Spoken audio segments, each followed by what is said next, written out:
Hello welcome back to Advi mum pregnancy care. So ఈ వీడియోలో ఏంటి అంటే బేబీ తల క్రిందికి డ్రాప్ అయిన తర్వాత మళ్ళీ పైకి వెళ్ళిపోతుందా, సో పైకి వెళ్ళిపోతే మనకు నార్మల్ డెలివరీ అవకాశం తగ్గిపోతుందా, సో ఇలాంటి డౌట్ ఉన్న వాళ్ళ గురించి వాళ్ళ వీడియోలోకి వెళ్ళిపోయే ముందుగా మన ఛానల్ని అయితే సబ్స్క్రైబ్ అయితే చేసుకోండి, పక్కనే ఉన్న బెల్ ఐకాన్ అయితే క్లిక్ చేయండి. నేను పెట్టే ప్రతి వీడియో కూడా మీకు ముందుగా నోటిఫికేషన్ రూపంలో రావడం అయితే జరుగుతుంది. ఏదైనా సందేహాలు ఉంటే కింద కామెంట్ చేయండి, తప్పకుండా నేను మీకు రిప్లై ఇస్తాను. ఇక వీడియోలోకి అయితే బేబీ తల కిందికి డ్రాప్ అయిన తర్వాత అంటే బ్రీచ్ నుంచి సెఫాలిక్లోకి బేబీ వచ్చిన తర్వాత మళ్ళీ పైకి వెళ్ళిపోతుందా అని కొంతమందికి డౌట్ అయితే వస్తూ ఉంటుంది. అసలు బేబీ యొక్క తల ఎప్పుడు డ్రాప్ అవుతుంది అనేది మనం ఫస్ట్ తెలుసుకుందాం. సో బేబీ యొక్క తల 32 వారాల నుంచి 36 వారాల మధ్యలో బేబీ యొక్క తల అనేది సెఫాలిక్ ప్రజెంటేషన్లోకి వచ్చేస్తుంది. అంటే అప్పటి వరకు పైకి ఉన్న తల కాళ్ళు పైకి అలాగే తల కిందికి డ్రాప్ అయిపోతుంది అన్నమాట. సో ఇది ఎప్పటి నుంచి 32 నుంచి 36 వారాల మధ్య ఇలా అయితే డ్రాప్ అయిపోతూ ఉంటుంది.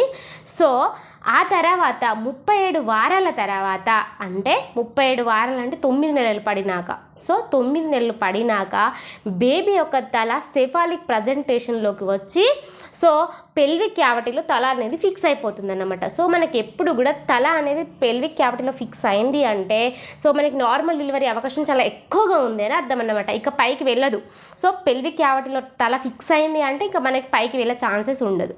కానీ ఈ 32 నుంచి ఈ 36 వారాల మధ్య ఈ యొక్క 8 నెలల పీరియడ్ టైంలో బేబీ సెఫాలిక్కి వచ్చినప్పటికీ కూడా మీరు గనక సో రెస్ట్ పేరుతో ఎక్కువగా రెస్ట్ తీసుకుంటే గనక డెఫినెట్లీ మళ్ళీ బేబీ పైకి వెళ్ళిపోతుంది.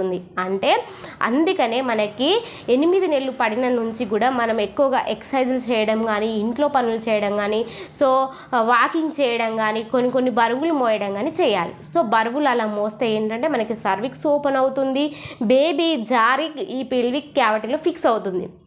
సో ఇలా ఫిక్స్ అయితే మనకు నార్మల్ డెలివరీ అవకాశం అనేది పెరుగుతుంది. అయితే కొంతమంది ఏంటంటే 8 నెలలు పడినాక సో బాగా నీరసం అనేది ఎక్కువగా అవుతుంది, ఎందుకంటే బేబీ బంపు పెరుగుతూ ఉంటుంది. సో దానివల్ల చాలా నీరసం అయితే అవుతున్నారు. సో దానివల్ల ఏంటంటే వాళ్ళు ఎక్కువగా ఏం చేయలేరు అన్నమాట. కొంచెం వాకింగ్ చేసినప్పటికీ కూడా బాగా నీరసం వచ్చేస్తుంది, సో ఆయాసం వచ్చేస్తుంది. దానివల్ల వాళ్ళు ఇంకేం పనులు కూడా చేయలేరు అన్నమాట. సో అలా చేయకపోవడం వల్ల బేబీ ఎప్పుడైతే ఈ 32 వారాల నుంచి 36 వారాల మధ్యలో బేబీ సెఫాలిక్ వచ్చినాక కూడా మీరు ఏం చేయకపోవడం వల్ల కూడా బేబీ మళ్ళీ పైకి వెళ్ళిపోతుంది, అంటే బ్రీచ్ పొజిషన్కి వెళ్ళిపోతుంది. అంటే బేబీ తల పైకి వెళ్ళిపోతుంది, కాళ్ళు కిందికి వచ్చేస్తాయి. సో ఇలా ఉంటే మీకు నార్మల్ డెలివరీ ఇక కాదన్నమాట.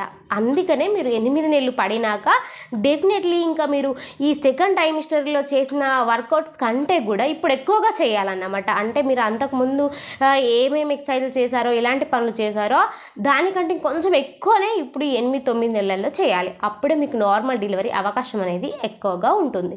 సో క్లియర్గా తెలుసుకున్నారు కదా.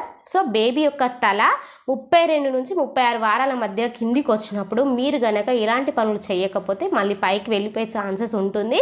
కానీ మీరు గనక ఖచ్చితంగా ఎక్సర్సైజులు కానీ ఇంకా పనులు కానీ చేస్తే 37 వారాల తర్వాత బేబీ యొక్క తల పెల్విక్ క్యావిటీలో ఫిక్స్ అయింది అంటే ఇక నార్మల్ డెలివరీ 100% మీరు అయినట్టే. ఫ్రెండ్స్ క్లియర్గా తెలుసుకున్నారు కదా.